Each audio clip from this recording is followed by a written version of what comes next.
Hi, I'm Marilyn Pellowe. I'm from Waterloo Pentecostal Assembly, and this is my story.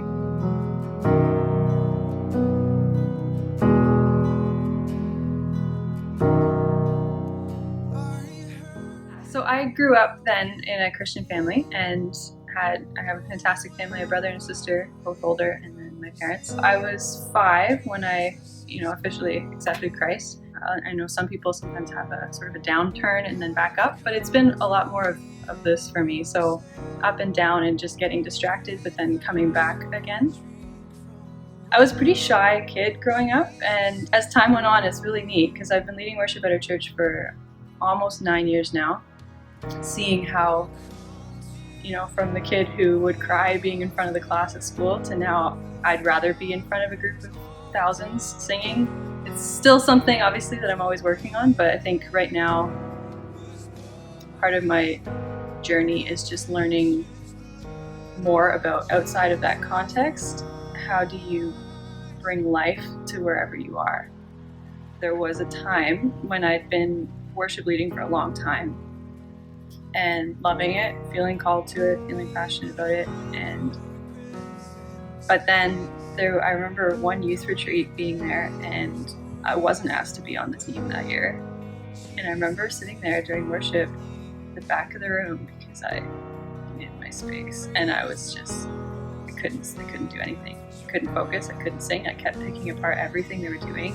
It's like, I should be up there. I should be up there. I think it had been building that way, in the same way when I was in church services, I was starting to, if I wasn't on the platform, I couldn't really focus. I know a lot of people go through that, but for me it was that kind of I needed that jolt of realizing, wait a second, like, this is horrible. Because it means that even if people are telling me that my worship is genuine or joyful or something, I know in my heart that it's not. If I'm worshiping on stage and not when I'm sitting with my family, there's something seriously wrong here. And so I did go through a period there of trying to figure out, okay, does this mean that I'm not supposed to be worship leading?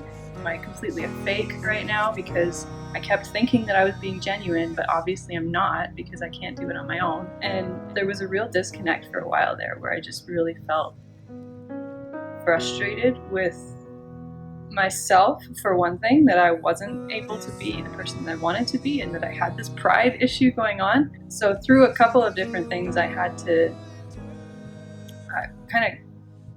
I come to the realization that I had now placed my identity in what God had called me to, as opposed to in God.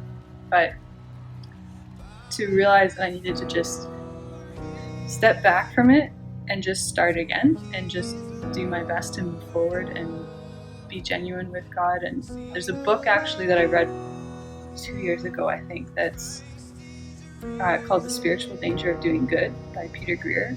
The points in it are really solid, and a lot about being how anybody in ministry or just in even like public service, usually you go in with the right attitude, but sometimes it can do that. It can turn around and become that that's your goal then. And there's a lot of different points that he makes, but that's sort of the summary of it, is to understand, breaking that down. What does that look like? How do I identify that in my life? And how can I be aware of that proactively so that it doesn't become the be-all and end-all, but it really is just the outflowing of my faith.